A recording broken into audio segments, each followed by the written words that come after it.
awaited panels of this evening. शाम सूरज को ढलना सिखाती है, शाम सूरज को ढलना सिखाती है, शाम परवाने को जलना सिखाती है। गिरने वालों को होती है तकलीफ, गिरने वालों को होती है तकलीफ, पर ठोकर ही इंसान को बदलना सिखाती है। We all know this, ये हम सब बखूबी जानते हैं। पर क्या एक सक्सेसफुल यूनिकॉर्न बनाने के लिए ठोकरें खाने के अलावा कोई और सीक्रेट है क्या?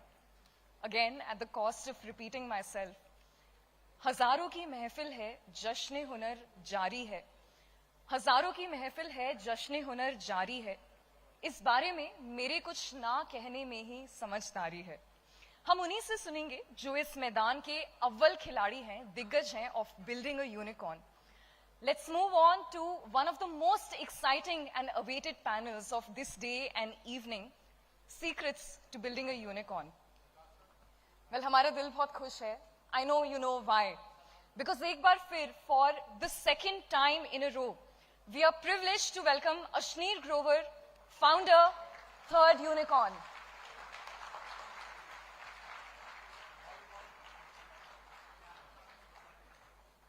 Well, I'm informed that he'll be joining us in about 30 seconds.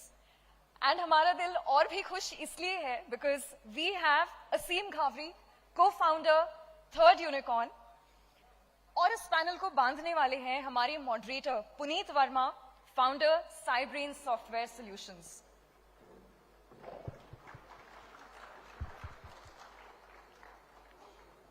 और मुझे लगता है ये 30 सेकंड पूरे होने को आए। Ladies and gentlemen, for the second time in a row at TiECon Chandigarh, we are joined by Ashneer Grover, founder, Third Unicorn.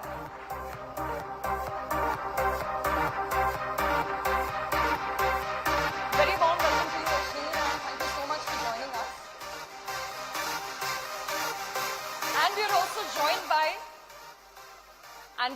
joined by Aseem Ghavri, co-founder, Third Unicorn. I'd request him to come up on the dais. Ladies and gentlemen, a loud round of applause, please. And our moderator, our wonderful moderator, Puneet Verma, founder, Cybrain Software Solutions. Puneet ji, all yours.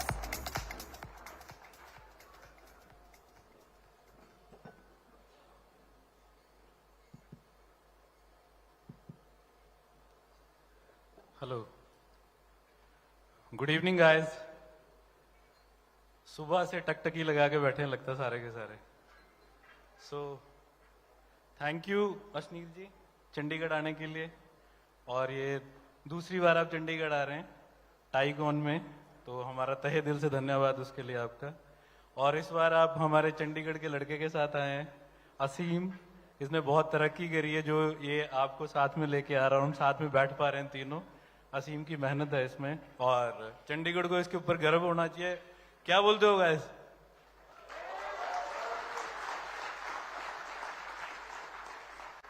तो अशनीर जी, किसी को बताने की तो जरूरत है नहीं, आपको सारे ही जानते हैं, हिंदुस्तान में, हिंदुस्तान से बाहर भी। तो मैं सीधा सीधा क्वेश्चंस पे आता हूं। मेरे ख्याल से असीम को भी लगभग अब सारे ही जानते हैं चंडीगढ़ में तो सब जानते हैं, पहले से ही एक सक्सेस स्टोरी है। आपके साथ जुड़ने के बाद ये अब पूरे इंडिया में सक्सेस स्टोरी होने जा रहा, तो भी दुआ करेंगे कि जल्दी वो सब कुछ हो जाए जो इसने सोचा है आपके साथ मिलने के बाद।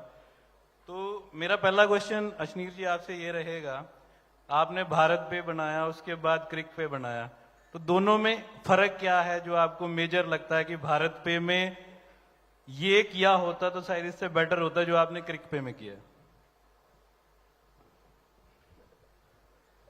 आवाज आ रही है?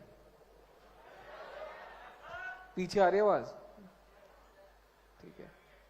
तो नहीं यार, मतलब अलग अलग बिजनेस हैं, ठीक है, तो मैं दोनों को कंपेयर नहीं करता। भारत पे जब बनाया था वो डिफरेंट पर्पस के लिए बनाया था, उसका डिफरेंट यूज केस था।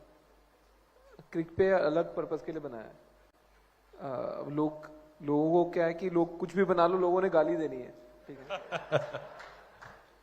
तो जब साला वो फैंटेसी गेमिंग इंडिया में 10 साल से चल रहा है, ठीक है, मैंने तो नहीं बनाया, ठीक। सुप्रीम कोर्ट में जाके लोगों ने केस भी लड़ लिए कि ये फैंटेसी गेमिंग है, ये वो नहीं है, गैम्बलिंग नहीं है। तब भी जब मैंने लॉन्च करा, सबसे ज्यादा गाली मेरे को पड़ी फैंटेसी में कि आप देश के युवा को गुमराह कर रहे हो, इनसे सट्टा खिलवा रहे हो, ठीक है।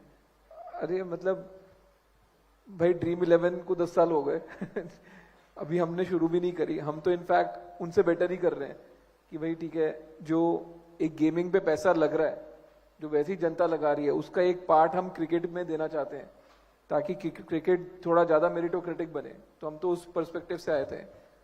हाँ, तो डिफरेंस यही है यार कि भारत पे करते टाइम आपको कोई जानता नहीं था तो लोग जजमेंट नहीं पास करते थे, और मतलब लॉन्च के 15 दिन में तो कोई भी जजमेंट नहीं पास करता था, ठीक है।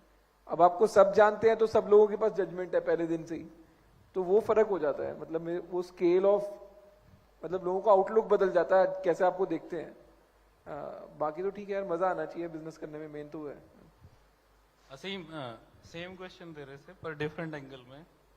कोड ब्रू बनाई तूने प्रगट के साथ, काफी मेहनत करके बनाई, उसमें बहुत टाइम लगा, फेम मिलने में 10-12 साल लग गए, क्रिक पे में ऑलरेडी सब कुछ फेम में था, तो क्या लगता है all together total different scenario था, तो क्या बोलना चाहेगा, कैसा लगता है इसके बारे में?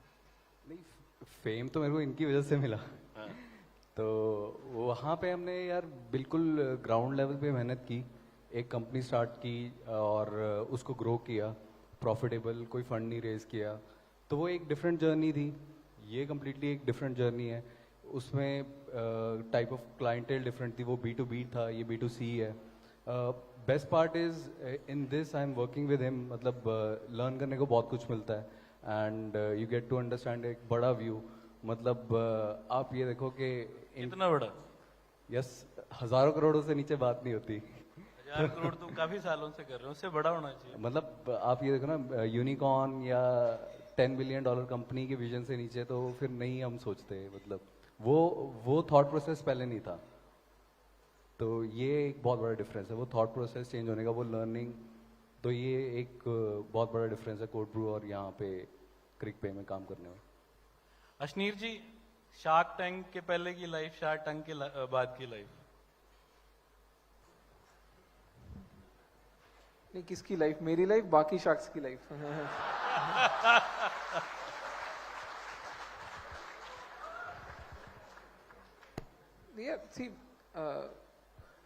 शार्क टैंक से पहले कोई जानता नहीं था, अब लोग जानते हैं। तो मतलब प्रैक्टिकली तो मैं बोल सकता हूँ कि शार्क टैंक के पहले की लाइफ थोड़ी प्राइवेट लाइफ थी। मतलब बहुत ही लिमिटेड लोग जानते थे, स्टार्टअप सर्कल में ही लोग जानते थे आपको। शार्क टैंक के बाद की लाइफ बहुत ही पब्लिक लाइफ हो गई। बट जब आप शार्क टैंक में जा रहे थे, आपको पता था आप क्या चीज के लिए जा रहे हो। मतलब ऐसा तो नहीं था कि आप टीवी पे जा रहे थे और ये सोचते कि सक्सेस सिनेरियो में मैं फेमस नहीं हूँ। सब फेमस होने ही गए थे, ठीक है, क्योंकि सबके पास अपने बिजनेसेस तो बने हुए थे, what ever scale, what ever profitability, but सबने कुछ ना कुछ बना रखा था। तो आप एज अ शार्क जब जा रहे हो, उसका आउटकम तो होना ही यही था ना कि आपने फेमस होना था। तो मेरे को एटलीस्ट मेरे लिए इतना कुछ वो चेंज नहीं है। हाँ, मतलब लोग मेरे को जानने लग गए हैं, बट मैं तो वैसे ही जी रहा हूँ जैसे पहले जी रहा था। तो इसलिए मैं उसको ज्यादा मतलब इतना सोचता नहीं उसके बारे में कि यार फेम अच्छा है बुरा है, या फेमस होने से मेरा फायदा हुआ या नुकसान हुआ। मैं उस तरीके से वैल्यूएट नहीं करता। वो तो जिस दिन आप टीवी पे चले गए, आपने वो लाइफ चूज कर ली।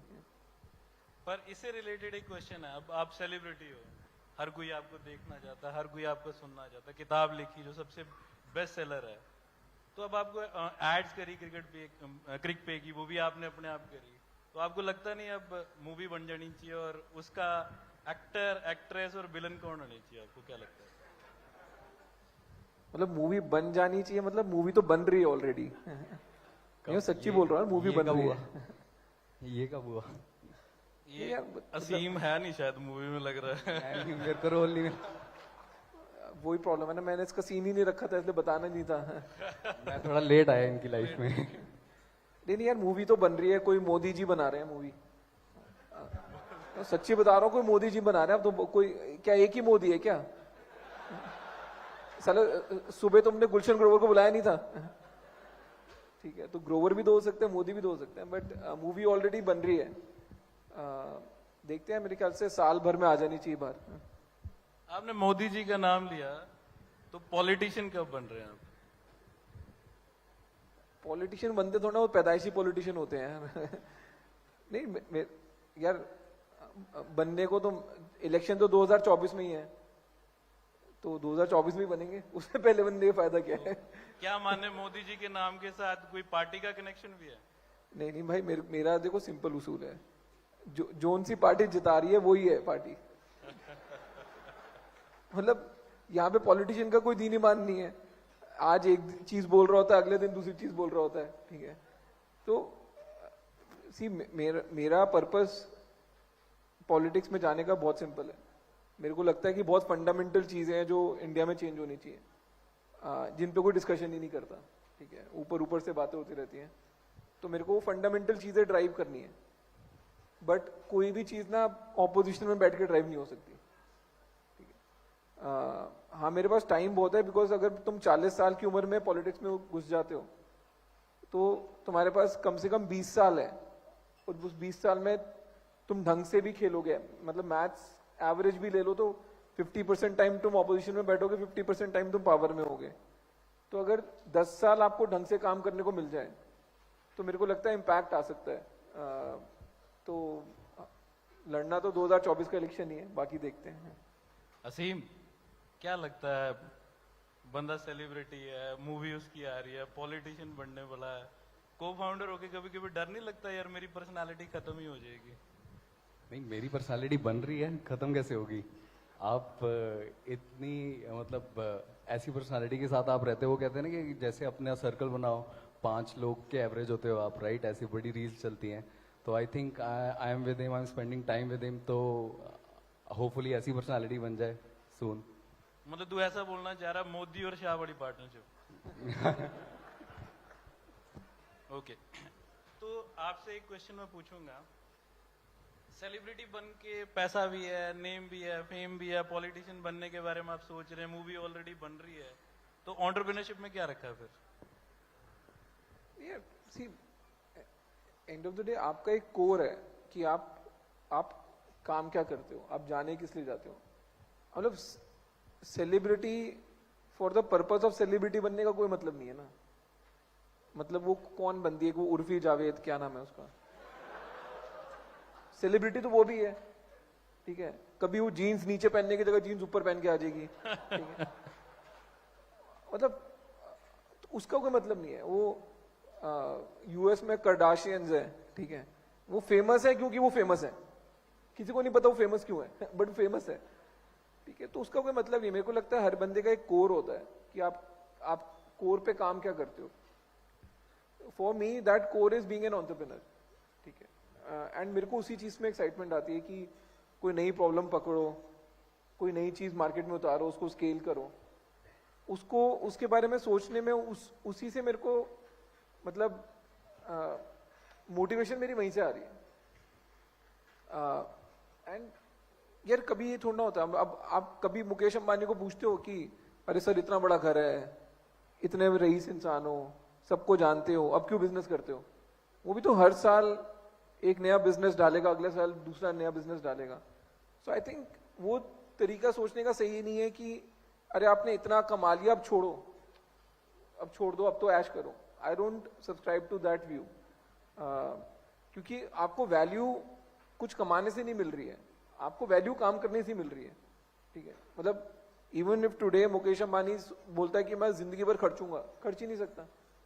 ठीक है, तो उसको प्लेजर खर्च करने से थोड़ा मिलने वाला है लाइफ में, उसको तो प्लेजर कुछ बनाने में मिलने वाला। असीम, मैंने एक इंटरव्यू सुना तेरा रिसेंटली, उसमें मेरे ख्याल से 500,000 के आसपास ऑलरेडी व्यूज आ चुके हैं। उसमें तेरे से बंदा पूछ रहा था कि कैसे ये इकट्ठे हो गए, एक दूसरे को जानते नहीं हो, तो तूने बोला कि लोग यार अरेंज मैरिज भी कर लेते हैं, एक दूसरे को जानते नहीं है। मैं ये जानना चाह रहा हूँ कि इसकी प्रगट की शादी हुई है दिसंबर में, ये कंपनी बनी है जनवरी में, तो ये पहले भी अरेंज मैरिज थी, अब दोबारा से अरेंज मैरिज, इसके पीछे क्या लॉजिक है? मैं समझा नहीं क्वेश्चन कैसे। मतलब दो अरेंज मैरिज? नहीं, तो बेसिकली आई थिंक मेरी लाइफ में अरेंज मैरिज ही लिखी है। घर वाले भी अरेंज ढूंढ रहे हैं, love अभी करने तक का वो भी time नहीं पंगा, मिला। अभी तक तूने शादी भी नहीं करी है। तो आई थिंक यही लिखा है किस्मत में। तो आई थिंक अरेंज भी कहीं ना कहीं उससे लव कर लो, तो वो कॉन्सेप्ट चल रहा है। अच्छा, एक क्रिक पे बना, आपने कोई एडवर्टीजमेंट नहीं करी, ऑलमोस्ट 15 लाख के आसपास मेरे ख्याल डाउनलोड हो चुके हैं 30 दिनों के अंदर। शुरुआत में पहले या दूसरे दिन क्रिक पे के ऊपर काफी हमने पढ़ा कि उसके प्रॉब्लम आ रही है ऐप के अंदर।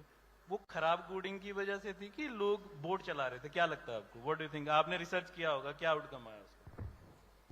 नहीं, see, ये असीम से भी क्वेश्चन है, मैं दोनों से आंसर चाहूंगा क्योंकि सीटीओ असीम को भी देना है आंसर। नहीं यार, सी हियर्स द थिंग, आज तक कभी ऐसा नहीं हुआ। मतलब मैंने बहुत ऐप्स देखी हैं इंडिया में कि पहले दिन आपने लॉन्च करा है और 2.5-3 लाख लोग टूट के पड़ जाए पहले दिन ही, ठीक है। जब Amazon भी पहले दिन लॉन्च हुआ था ना इंडिया में, तो 2.5 लाख लोग एक टाइम पे ऐप को यूज नहीं कर रहे थे। तो हर ऐप में ना आपको टाइम मिलता है स्केल करने का। चलो ठीक है, अभी तो लॉन्च करी है, एक स्केल पे लेके जाएंगे, फिर प्रॉब्लम सॉल्व करेंगे। हमारे साथ प्रॉब्लम क्या हुआ कि अनफॉर्चुनेटली, हालांकि हमने मार्केटिंग भी नहीं करी, वो न्यूज से इतनी हवा फैल गई और इतने लोगों ने डाउनलोड कर ली कि इतना लोड आ गया कि हमने कभी एंटिसिपेट ही नहीं किया था। Which is a good problem to have, right? मतलब worst problem to have is कि तुमने ऐप बनाई और कोई आ ही नहीं रहा ठीक है। तो it was a good problem to have. And मेरा बिलीफ ये है कि यार हर चीज फटती है, हर चीज फटती है। एंड जब तक फटेगी नहीं तब तक आपकी वो लिमिट भी रीच नहीं हो रही ना, आप आगे भी नहीं सोच पा रहे। कौन सी ऐप है जो नहीं फटी? ठीक है, एक इंस्टाग्राम तक फटा है, फेसबुक तक फटा है, वो अलग अलग लेवल पे चीजें होती है। So I think that is the whole journey कि आप, एंड मैं लोगों से हर बार यही बोलता हूँ, was doing a startup is like giving child, एक मतलब वो प्रेगनेंसी की तरह है, ठीक है। बिल्कुल सही। अगर आपका पहला बच्चा 9 महीने में पैदा हो रहा है, अगला बच्चा भी 9 महीने में पैदा होएगा, ठीक है। ऐसा नहीं है कि सेकंड बच्चा है तो 3 महीने में पूरा रेडी हो जाएगा। तो आपको, and that's the fun part of entrepreneurship ना, that's what keeps you grounded, कि आप जितने बड़े तोप हो, जब आपने कोई नई चीज उतारी है वो अपना प्रोसेस चलाएगी पूरा, ठीक है। तो हम तो उसको उस तरीके से देखते हैं। बाकी ठीक है यार, वेरी अर्ली डेज। मैं अगेन बोल रहा हूँ, हिंदुस्तान में तो सारा कोर्ट के सिवाय हर बंदे के को जजमेंट देनी है इमीडिएटली ठीक है। यहाँ पे साला कोर्ट को बोलते रहो भाई जजमेंट दे दे, उसने 3 साल लगाने हैं, जनता 2 मिनट में जजमेंट दे देती है, ठीक है।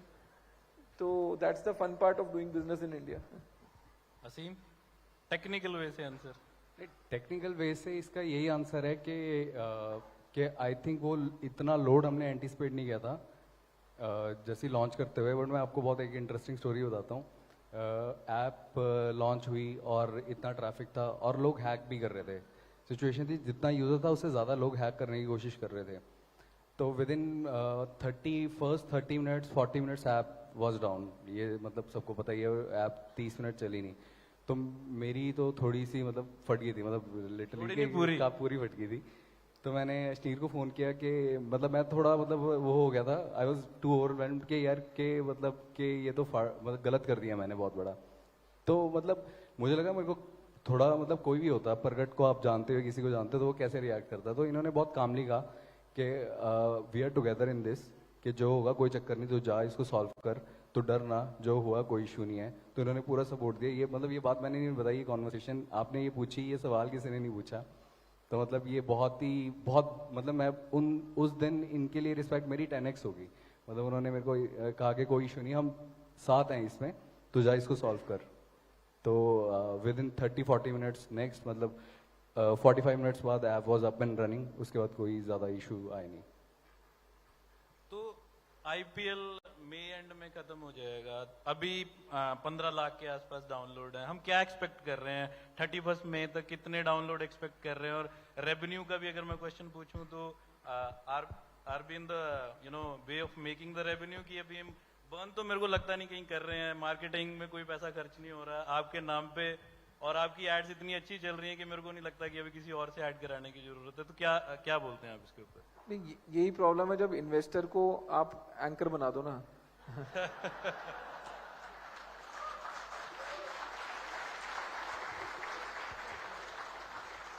अब इन्होंने पैसे लगाए हमारे पे, कंपनी पे, ठीक है, हम इनको कुछ नहीं बताते क्या चल रहा है, ठीक है, इनको लगा चलो स्टेज पे मौका मिल गया मैं पूछ लेता हूँ।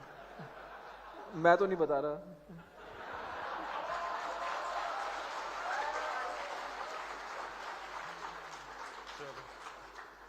मेरे को लगा कि अच्छा क्वेश्चन था, मेरे को पता नहीं था पूरा हो जाएगा।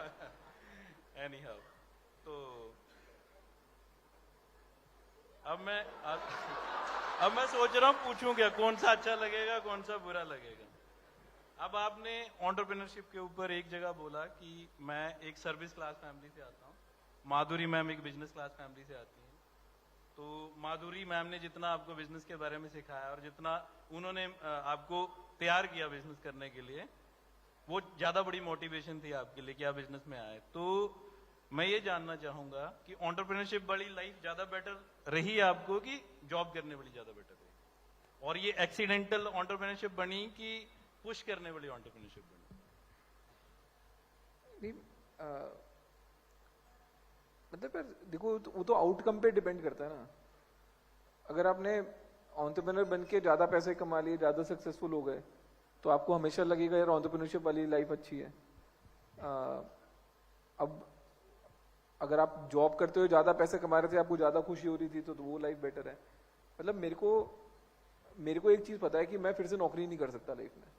मतलब मेरा, हर बंदे का कुछ ना कुछ तो डर होता है ना, किसी चीज से तो फटती होगी। मेरी इस बात से फटती है कि मेरे को अगर लाइफ में किसी और की नौकरी करनी पड़ी ना, मतलब मैं जेन्युइनली मर जाऊंगा। मेरे को ऐसा लगता है खत्म हो जाऊंगा उसी time.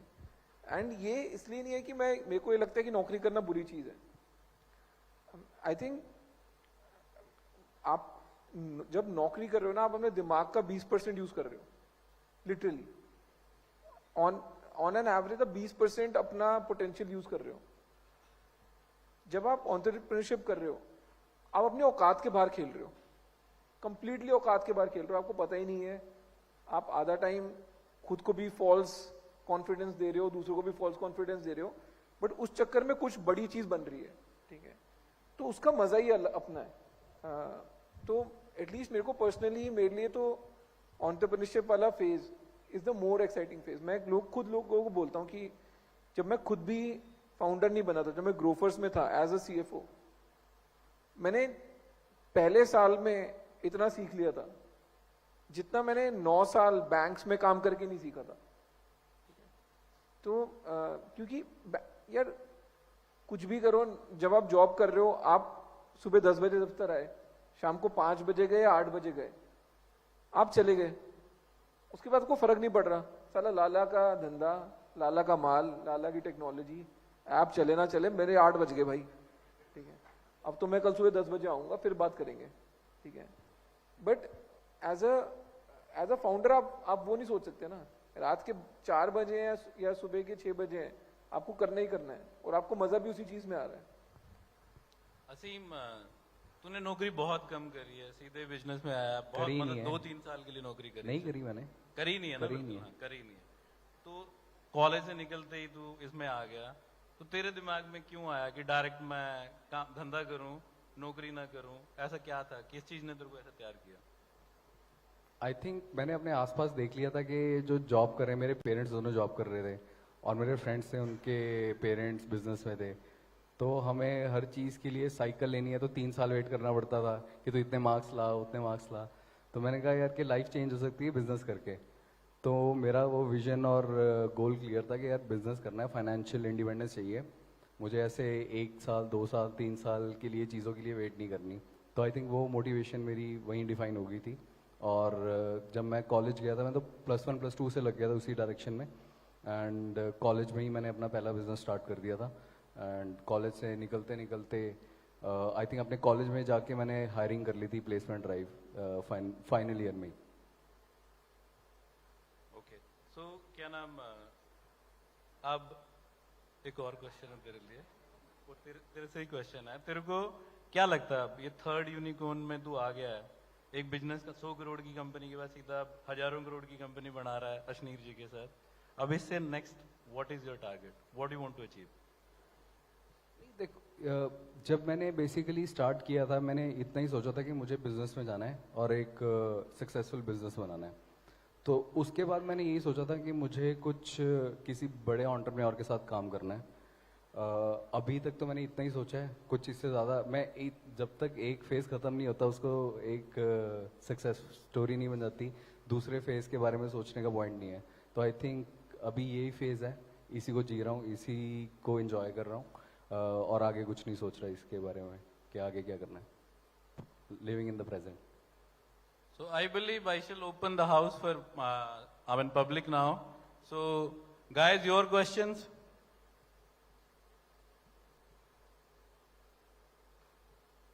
Vishal, you want to ask something? Okay, give mic to Vishal. यहाँ पे दे दो। Okay. Hello. My question is to Ashneer. Do you think your outspokenness will help you in politics if you ever get to join it? यार आउटस्पोकननेस तो help ही करेगी ना, मतलब simple सी बात है। साला कोई पॉलिटिशियन को सीधा जवाब भी पूछ लो तो घुमाते ही रहते हैं। अब एंड मार्केट बदल गई है ना सी। अब मैं पॉलिटिशियन को देखता हूँ ना, मेरे को बड़ी हंसी आती है। साले सब सफेद कुर्ता पजामा पहन के घूमते हैं, ठीक है, और नॉर्मल लाइफ में कोई सफेद कुर्ता पजामा पहन के नहीं घूमता, ठीक है। तो एक पॉलिटिशियन को बताना पड़ता है जनता को कि मैं नेता हूं, और उसकी शक्ल पे नहीं झलक रहा है, उसके कपड़ों पे झलक रहा है कि भाई ठीक है सफेद कुर्ता पजामा पहन के घूम रहा है तो नेता होगा। बिकॉज नॉर्मल जनता कभी सफेद कुर्ता पजामा नहीं पहनती, रात को पहनती सोते टाइम। तो कुछ ना कुछ तो डिफरेंट आना पड़ेगा, ठीक है। मेरा तो सिंपल उसूल है, साल अगर मैं इलेक्ट भी हो गया ना, मैं तो पार्लियामेंट भी बर्बरी की टी शर्ट पहन के जाऊंगा। भाड़ में जाए, बोलते रहना जी ये राहुल गांधी वाली टी शर्ट पहन के आ गया, हाँ पहन के आ गया। यार साला जब हिंदुस्तान का बिजनेसमैन गुची और बरी पहन के घूम रहा है, तो जब पार्लियामेंट में भी जाएगा तो अपने आप को रिप्रेजेंट करने आ रहा है ना यार। तुम्हारे ये झूठे चोले पहन के तो नहीं आने वाला मैं। Thank you. Hello Ashneer ji, this side. Sir अभी आईपीएल खत्म हो जाएगा, देन वर्ल्ड कप आएगा, वर्ल्ड कप में पाकिस्तान की टीम भी खेलेगी, तो क्या उन प्लेयर्स को भी पैसे मिलेंगे?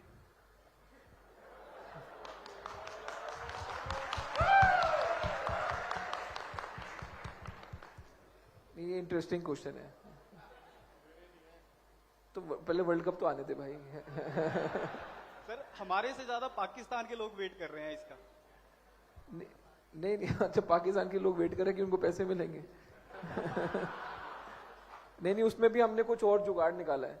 बिकॉज सी जब आईपीएल है तो नेशनैलिटी की बात नहीं है, ठीक है, तो best cricketer should win more money, right. But जब इंडिया खेल रहा है तब नेशनैलिटी का इशू आ जाता है। तो तब भी हम कुछ ऐसा स्कीम निकालेंगे कि साला अगर इंडिया वाले अच्छा खेलेंगे तो मिलेंगे, ठीक है, और अगर वो पाकिस्तान से मैच हार जाएंगे तो हम उनके बैंक अकाउंट से पैसे खींच लेंगे।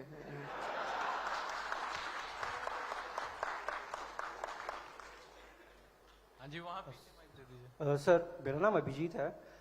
मेरा दो सवाल हैं। पहला कि आप जो ये कह रहे हैं कि क्रिक पे में हमारा बर्न रेट बिल्कुल जीरो है, जब मैंने साइन अप किया था I got a 50 rupees reward, तो उसको हम बर्न रेट काउंट करेंगे कि नहीं करेंगे?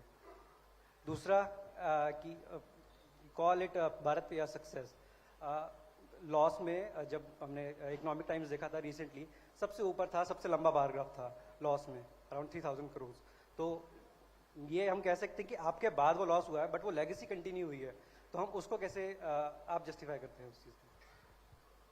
यार देख, भारत पे वाले ना एकदम गधे लोग हैं। मतलब गधे भी नहीं, गधेड़े हैं वो, ठीक है। मैं तुमको फैक्ट बताता हूँ, जब मैंने 3.5 साल कंपनी चलाई है, ठीक है, मैंने 4,500 करोड़ रुपए रेज करे थे, 1,500 करोड़ रुपए खर्च करे थे, ठीक। जब मैंने कुल मिला के 3.5 साल में 1,500 करोड़ रुपए खर्च करे हैं 3.5 साल में, ठीक है, तो 1 साल का लॉस 2,000 करोड़ कैसे हो सकता है? तो एक होता है ना कि एक इंसान के पीछे इतना पड़ जाए कि वो कुछ पागल ही हो रखा है, ठीक है। तो जब मैं कंपनी से बाहर आया, भाई कंपनी तुम्हारे पास हाथ में है, जो बुक्स बनानी है तुमने बनानी है, ठीक है। तो ताकि मेरा नाम बदनाम हो, उन्होंने पता नहीं क्या बुक्स बनाई है, 2,000 करोड़ का लॉस दिखा दिया, ठीक है, जो कि हो ही नहीं सकता। जब भाई मैं 1 मार्च को निकला हूं, 1 मार्च तक 2018 जून से लेके 1 मार्च तक 1,500 करोड़ रुपए खर्च हुए कंपनी में, तो उससे ज्यादा लॉस कहां से हो जाएगा? ठीक है, तो वो भाई उनसे पूछो, एक रजनीश कुमार जी बैठे हैं, वो अपने आप को एसबीआई का चेयरमैन बोलते हैं, उनको पकड़ के पूछ लो, भाई तू बता दे, हिसाब दे दे कहां से हो गया, ठीक है। 1 नंबर के बेवकूफ हैं वो, मेरे अगेंस्ट इतने केस कर रखे हैं वो, मतलब मैं आपको मार्केट में मजाक बताता हूं, दिल्ली में क्या है कि दिल्ली में 2 टाइप के वकील हैं, एक जो अश्लील केस के अगेंस्ट केस कर रहे हैं, एक जो नहीं कर रहे हैं, ठीक है। जो कर रहे हैं उनके दिन अच्छे चल रहे हैं, क्योंकि यहाँ पे 100 करोड़ रुपए बढ़ रहे हैं साल के अश्लील ग्रोवर पे केस करने के। जो नहीं कर रहे हैं वो रो रहे हैं कि साल हमारे को केस नहीं मिला, क्योंकि मैं तो वकील पाल नहीं रहा, मेरा तो एक ही वकील है सामने, चाहे साला रोहतगी आ जाए चाहे कोई मर्जी आ जाए, मेरा एक ही वकील जाता है वहां पे, ठीक है। तो भारत पे की बेवकूफियों के मेरे पास कोई जवाब नहीं है, ठीक है? आप उनसे संपर्क करें, मैं आपको नंबर दे दूंगा। बाकी पहला क्वेश्चन यार, बर्न 2 तरीका बर्न होता है, एक होता है ऐसे वाला बर्न, हम वो वाला नहीं कर रहे हैं, धंधे बनाने वाला बर्न तो कर रहे हैं, ठीक है। अब 50 रुपए में अगर मैं ऐड नहीं कर रहा आईपीएल में, आईपीएल की ऐड कितनी महंगी पड़ती है आपको पता है? मतलब मैं इसी आईपीएल में कम से कम नहीं तो ड्रीम 11 250-300 करोड़ रुपए खर्च रहा होगा इस आईपीएल में, ठीक है। अब मैं छोटा प्लेयर हूं, मैं अभी इस स्पेस में घुसा हूं, मैं अपनी पोजीशनिंग बनाना चाहता हूं, मैं स्मार्टली खेल रहा हूं, मैं बोल रहा हूं ठीक है पहली गेम फ्री, 50 कोई भी कस्टमर आएगा 50 रुपए ले लो, पहली गेम फ्री, तो मेरी कॉस्ट ऑफ एक्विजिशन तो 50 रुपए ही हुई ना, जो आपको 50 रुपए कैशबैक मिला पर कस्टमर मिले तो 50 रुपए ही हुआ ना। तो for me that's a smarter way of acquiring customer rather than doing ads. तो धंधा यार, हर धंधे में पैसा लगता है टू एक्वायर कस्टमर एंड बनाना, बट फर्क ये है कि हम वो पागलों वाला पैसा खर्च नहीं रहे। सर आपने ये तो बता दिया कि आपकी मूवी आ रही है, बट आपकी मूवी में हीरो का रोल कौन प्ले कर रहा है? हीरो का रोल कौन प्ले कर रहा है मतलब एक्टर कौन है ये पूछ रही है तू? राइट, आपका रोल कौन प्ले कर रहा है? हीरो तो मैं ही हूँ। होपफुली, पता नहीं, पता लगा पिक्चर बन गई मेरे को विलन बना दिया उसमें। नहीं यार, एक्टर की ऑडिशन करेंगे अभी, देखते हैं कौन कर सकता है। एक्चुअली प्रॉब्लम क्या हो रही है, वो जब से पिक्चर बनानी शुरू की है ना, मेरा वेट कम होता जा रहा है। तो पहले उनको एक मोटा एक्टर चलता, अब उनको थोड़ा पतला एक्टर लेना पड़ रहा है, तो होपफुली डिसाइड हो जाएगा थोड़े दिनों में। कोई ऐसा जो आप चाहते हो कि मैं इसको देखना चाहता हूँ अपनी? यार जो मर्जी बंदा को रख लो, 300 करोड़ बनानी चाहिए पिक्चर, बाकी मेरे को फर्क नहीं पड़ रहा। चाहे कपिल शर्मा को रख लो, फर्क नहीं पड़ता।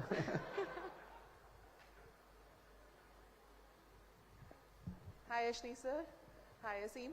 So I have a question directly to Ashni sir. I am your biggest fan for saying all those candid things so easily.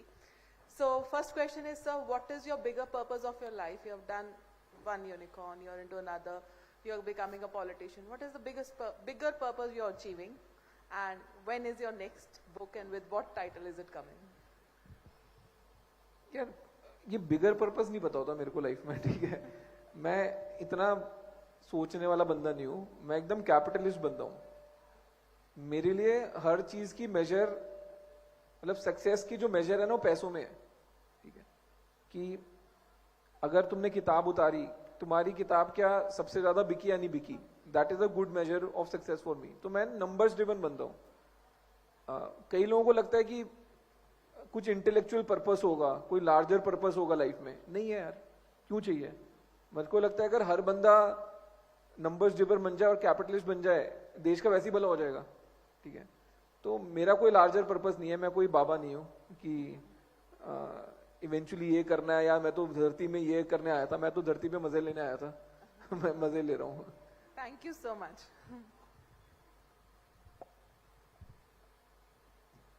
Hello Ashneer sir. Sir actually मेरा क्वेश्चन आपके लिए है, जब आपने कहा पॉलिटिक्स के बारे में, एंड इससे पहले के जो आपके इंटरव्यू हो रखे हैं उधर आपने टैलेंट के बारे में बहुत बात करी है कि टैलेंट इंडिया में बहुत कम है. तो आप अगर पॉलिटिक्स में जा रहे हैं और आपने कहा कि एक बिगर इम्पैक्ट लाना है, तो आपका एजुकेशन के मामले में आपका क्या कहना है? एंड प्लस आज का जो आर्टिफिशियल इंटेलिजेंस जो आ रहा है, जो कि ऑलरेडी मतलब व्हाइट कॉलर जॉब को ले जा रहा है, तो आपका उसके बारे में क्या ख्याल है? क्योंकि सर बेसिकली मैं भी एक एडटेक स्टार्टअप के अंदर ही काम कर रहा हूँ, और हम लोग स्कूल के एजुकेशन को बच्चों के लिए फ्री कर रहे हैं, प्राइवेट स्कूल के एजुकेशन को, लेकिन उसमें टैलेंट भी दे रहे हैं. तो आपका टैलेंट के लिए क्या बात है? और आप अगर आप पॉलिटिक्स में जा रहे हैं तो आपका एजुकेशन को लेके क्या रहेगा पॉइंट? एजुकेशन को लेके प्रॉब्लम तो सिंपल सी बात है कि साले इनफ नंबर ऑफ सीट्स ही नहीं है यार. ठीक है, कोई भी मिडिल क्लास या अपर मिडिल क्लास पेरेंट है, उसका बच्चा एस्पायर ही नहीं कर रहा कि मेरे को पंजाब यूनिवर्सिटी जाना है या दिल्ली यूनिवर्सिटी जाना है. उसका बच्चा एस्पायर कर रहा है मेरे को इंडिया से बाहर भेज दो. ठीक है, तो साला इंडिया तो मार्केट बना पड़ा है यूएस की एजुकेशन के लिए. ठीक है, मतलब मेरे को लगता है already Indian students going to US, वो चाइना को सरपास कर चुके हैं. तो सबसे बड़ा इशू तो यही है ना कि बच्चे को पढ़ने के लिए इंडिया से बाहर भागना है. ठीक है, और एक बार ही इंडिया से पढ़ने के लिए बच्चा बाहर चला गया, फिर पेरेंट्स उसके पीछे भाग रहे हैं कि भाई वापस आ जा. तो समवेयर मेरे को लगता है कि बहुत बड़ी मार्केट है, एंड यूएस ने एकदम डोमिनेट कर रखी है कि सब बच्चे यहाँ से बाहर भाग रहे हैं. एंड उसका रीजन यही है कि क्वालिटी ऑफ एजुकेशन जो इंडिया में होनी चाहिए वो नहीं है. ठीक है, मैं भी बहुत यूनिवर्सिटीज जाता हूँ, नहीं है यार, वो सेम लेवल ऑफ एजुकेशन नहीं है. मैं आपको क्लियरली बोल देता हूँ. ठीक है, हम आईआईटीज की बात करते रहते हैं, आईएम्स की बात करते रहते हैं, बट कुल मिला के कितने आईआईटी हैं यार? 6, 8, 10. ठीक है, आईएम भी इतने से ही हैं.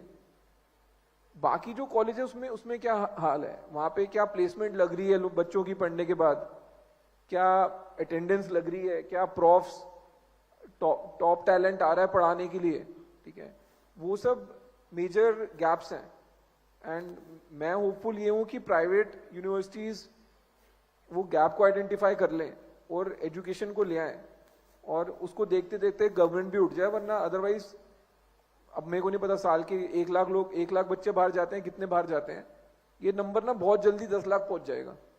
ठीक है, तो that is my view on education. Do you support कि एजुकेशन को प्राइवेटाइज कर देना चाहिए? जैसे फिलहाल के लिए तो एजुकेशन प्राइवेटाइज नहीं है. सब कुछ प्राइवेटाइज कर देना चाहिए. गवर्नमेंट का बिजनेस ही नहीं है. Government should not be in any business यार. भाई जब तुम एयर इंडिया को प्राइवेटाइज कर रहे हो तो कॉलेज तुम क्यों चला रहे हो? क्या लॉजिक है? तो गवर्नमेंट का बिजनेस गवर्न करना है. ठीक है, धंधे चलाना थोड़ना है. वो टाइम तो चला गया ना कि जब आप बोलते थे जी पावर प्लांट भी सरकार चलाएगी, रेलवे भी सरकार चलाएगी, जहाज भी सरकार चलाएगी. अब तो सरकार कुछ भी नहीं चलाती, तो एजुकेशन क्यों सरकार चला रही है? सब का सब प्राइवेटाइज कर दो. मैं तो कह रहा हूँ दिल्ली यूनिवर्सिटी का एक कॉलेज बांट दो, सबको बोली लगा दो. या पे तुम साले फालतू की ऑक्शन करा रहे हो आईपीएल की बैठ के. 15 करोड़ का कोहली बेच दो, 12 करोड़ का ईशान किशन बेच दो. ठीक है, मैं तो कह रहा हूं ऐसे ऑक्शन कराओ ना. हाँ जी, श्रीराम कॉलेज ऑफ कॉमर्स बोली लगाओ, तभी इंप्रूव होएगा boss. Sir I have a very small question, MCQ type ही है. Basically I want to ask कि जैसे आजकल हर कोई बात कर रहा है startups, like they talk about innovation लेके आओ, आइडियाज लेके आओ, आइडियोलॉजी बढ़ाओ, थॉट प्रोसेस बढ़ाओ, क्यूरेट करो कुछ. सो आई हैव सीन कि बहुत सारे टूल्स जो इनोवेशन से बनते हैं, सो काफी पैसा कमा लेते हैं वो, राइट? और उसके बाद उसको कॉपी करके आई हैव सीन कि उससे ज्यादा पैसा कमा लेते हैं. So what you would suggest कि उसको कॉपी किया जाए या नया क्यूरेट किया जाए? यार कॉपी वाला कौन पैसा कमा रहा है यार? समझा नहीं मैं, सॉरी. सर लाइक जैसे let's suppose I take a very small example, Zomato बना, फिर स्विगी बना, मतलब काफी पैसा कमा रहे हैं ना एक दूसरे को कॉपी करके. ऐसे बहुत सारे और जगह में भी प्लेटफॉर्म्स हैं, टूल्स भी हैं, जैसे एआई टूल्स हैं, एक तरह के बहुत सारे टूल्स हैं, वो सब अच्छा खासा पैसा कमा रहे हैं. So that's what I am asking कि हमें न्यू क्यूरेट करना चाहिए या वी शुड कॉपी देम? नहीं यार, जिसमें ज्यादा पैसा बन रहा है वो कर लो. मतलब बिजनेस का तो सिंपल रूल है ना यार, लाइक अगर तुमको फर्स्ट मूवर बन के ज्यादा एडवांटेज मिल रहा है तो फर्स्ट मूवर बनो. अगर फर्स्ट मूवर किसी और को बन के सेकेंड मूवर बन के तुमको एडवांटेज मिल रहा है तो कॉपी करके बिजनेस बना लो. सो या आई थिंक यू नो उसमें कोई सीधा जवाब नहीं है. So Ashneer, you could have opened any company after आपने Shark Tank करा और इतने सारे business ideas आपको मिलते थे, and the name of the company is Third Unicorn. तो ऐसा आपको क्या लगा फैंटेसी स्पोर्ट्स में कि ये एक थर्ड यूनिकॉर्न बनेगी? नहीं यार, सी हियर्स द थिंग, मैं इवन पहले भी जो मेरे मन में आता था मैं तो वही करता था यार. ठीक है, तुमको ये लग रहा है कि यार कुछ भी कर सकते थे, फैंटेसी क्यों कर रहे हो? ठीक है, मेरे को लगता है साला इतना दिमाग लगा के मेरे को तो लग रहा है फैंटेसी सही चीज है करने को. अब आप उसका लॉजिक सुनो ना. आईपीएल का एक मैच मार्केटिंग राइट जो बीसीसीआई बेचता है 52 करोड़ रुपए के बिकते हैं. एक आईपीएल पे 400 करोड़ रुपए का फैंटेसी खेला जाता है. ठीक है, अगर मैं 10% भी रेवेन्यू पूल पकड़ लूं उसका, तो पर match there is more money in fantasy than in all the ads combined which BCCI has sold as marketing right in wholesale. ठीक है, तो नंबर बहुत बड़ा है. एंड दूसरा मेरा है कि यार साला मेरा धंधा है, मेरा जो मर्जी आएगा करूंगा यार. अब तो मैं तुमसे पूछता हूं कि भाई तुम ये भी कर सकते तो तुम ये क्यों कर रहे हो? तू भाई डॉक्टर भी बन सकता था, इंजीनियर क्यों बन गया? ठीक है, everyone life they have to live on their own यार. ठीक है, जस्ट बिकॉज मैं पब्लिक हूं, ठीक है, जनता मेरे को कुछ भी बोलती है, बोल ले, मैं तो जवाब नहीं देने वाला. Last question Jitin, I would like कि आप पूछ के let us. Ashneer, I think your clarity of thought is amazing, and I think that's led to a lot of successes that you've had. एक किसी ने सवाल पूछा था which I would like you to address is this ये जो सारी AI revolution है, what do you think about that? ये कहाँ, ये जो young entrepreneurs हैं उनको कैसे इसको tackle करना चाहिए? What should be their strategy, etc. यार सी टेक्नोलॉजी ना जब भी आती है तो लोगों की फट जाती है. आप तो एआई की बात कर रहे हो. सबसे पहले जब कैलकुलेटर बने थे ना, लोगों की तब फट गई थी कि सब कुछ ही कैलकुलेटर कर लेगा तो हम क्या करेंगे. ठीक है, उसी से कैलकुलेटर ने किसी की नौकरी नहीं खाई और नौकरियां क्रिएट ही करी. फिर जब कंप्यूटर आया तब भी सेम क्वेश्चन था, जब इंटरनेट आया तब भी सेम क्वेश्चन था, जब इंटरनेट ऑन मोबाइल आया तब भी सेम क्वेश्चन था, हम क्या करेंगे. तो ना थोड़ा इंसान को ये लगता है कि वो एकदम फुद्दू है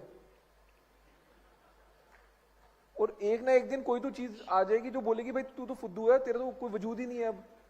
ठीक है, बट ऐसा होता नहीं है. तो मैं तो एआई को एक just one phase in technology evolution देखता हूं. ठीक है, अगर आप बोलो जी ये सबकी नौकरियां खा जाएगा और आधी नौकरियां उड़ जाएंगी, लोग बेरोजगार घूमेंगे, कुछ नहीं होने वाला ऐसा. यू नो अगर आप हिस्टोरिकली भी देखो, पूरी ह्यूमैनिटी में इतनी अमाउंट ऑफ एम्प्लॉयमेंट और इतनी प्रोग्रेस जो आज तक थी वो कभी भी नहीं थी पास्ट में. ठीक है, तो वो कर्व कभी नीचे नहीं जाने वाली है, चाहे एआई आ जाए चाहे कुछ और आ जाए. तो इतना घबराने की बात नहीं है यार. कोई थोड़ा तो अपने पे कॉन्फिडेंस रखो यार. चलो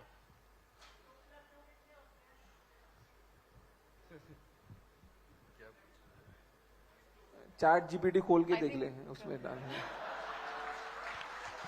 चलो guys, thank you so much. तो बहुत इंटरेस्टिंग सेशन था। अब अशनीर जी अगर कोई क्वेश्चन लेना चाहते तो उनकी मर्जी है, otherwise I believe we are good to close. ले लो यार, 3-4 क्वेश्चन ले लो। और हाँ, चलो 4 क्वेश्चन। भाई 2+2 वाला तू बैठ जा, तेरे से क्वेश्चन नहीं पूछ रहा मैं। very last question, one last question. 2-3 पूछ लो यार, क्यों इतना? 3 question. Hi Ashneer. Hello. Hey Ashneer, my question is simple. Like this confidence that you've got right now with so much of candid conversation, were you always like that since childhood, or it came after your success with our startup? नहीं यार, confidence पहले से था, बाहर नहीं निकलता था। नहीं, बचपन से कोई कॉन्फिडेंस नहीं था। मैं तो पहले बोलता ही नहीं था यार। और अभी भी मैं ना सिर्फ स्टेज पे बोलता हूँ, स्टेज से उतर के एकदम चुप हो जाता हूँ। तो आई थिंक वो ना एक डिफरेंट पर्सोना है जो स्टेज पे आता है, वो स्टेज से उतर के खत्म हो जाता है। एंड मेरा कुछ नहीं, मतलब मैं आपको, आप मेरी किताब भी पढ़ोगे ना, उसमें क्लियरली लिखा है मैंने आज तक, मतलब पब्लिक स्पीकिंग तो बहुत दूर की बात है।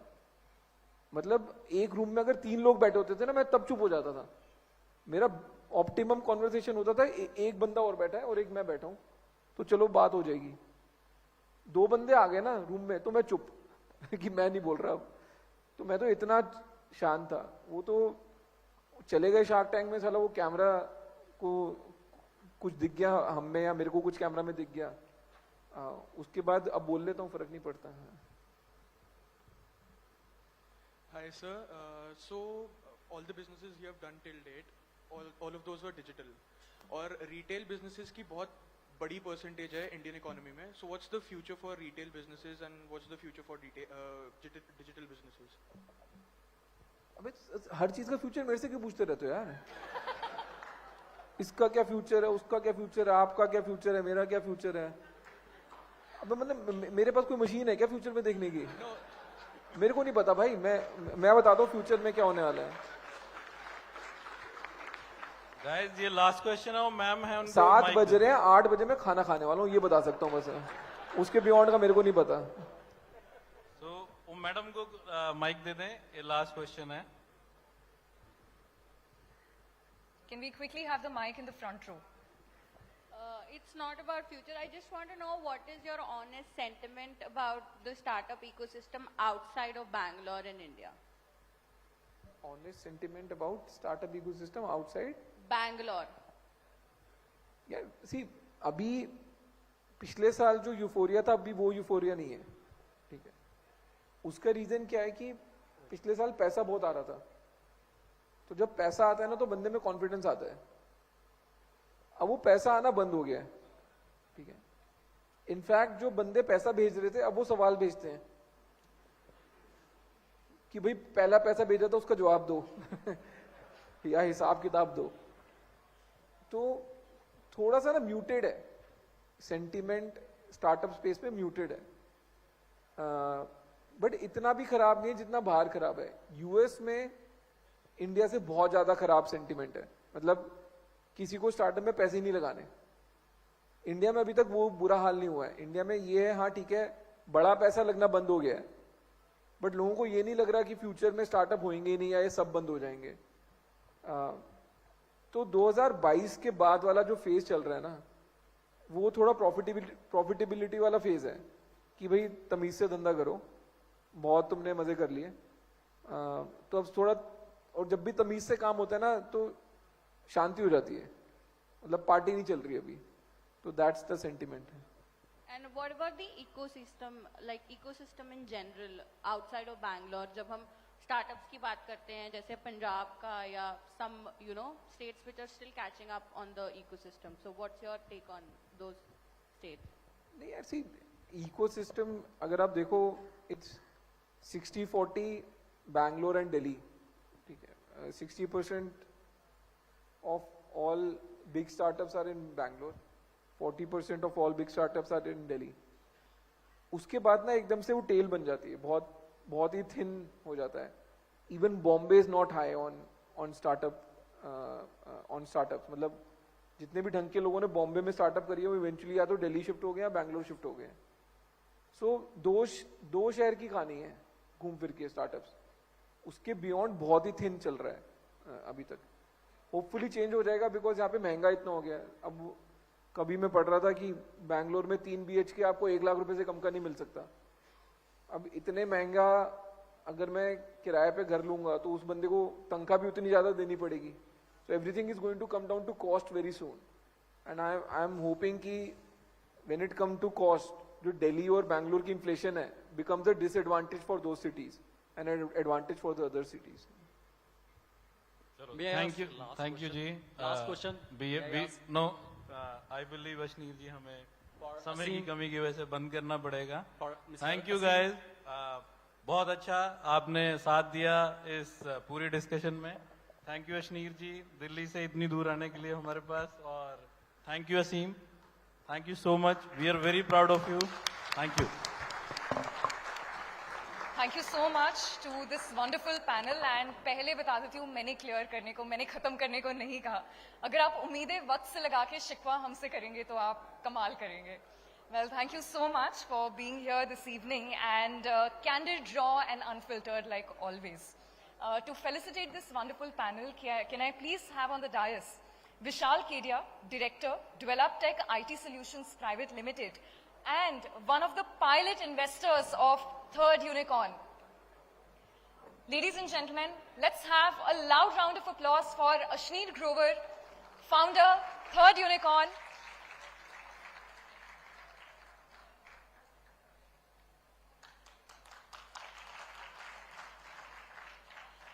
Aseem Ghavri, co-founder, Third Unicorn.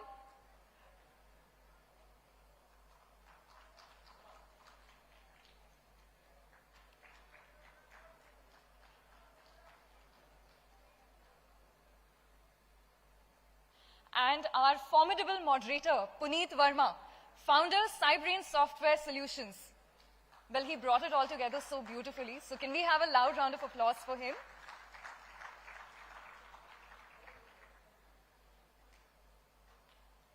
Thank you so much, everyone. Thank you so much. And the customary picture to follow from here on.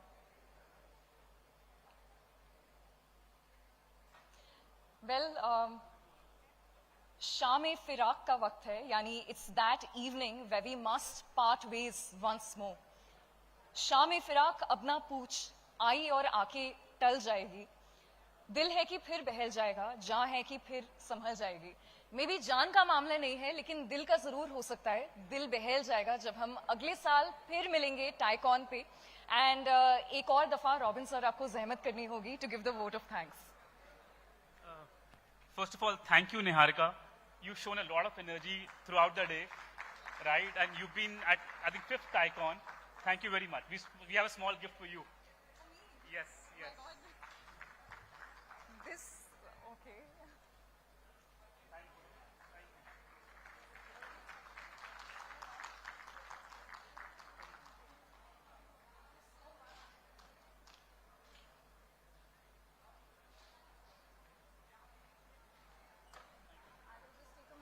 I think this is really special because it's been my 5th Icon in a year, and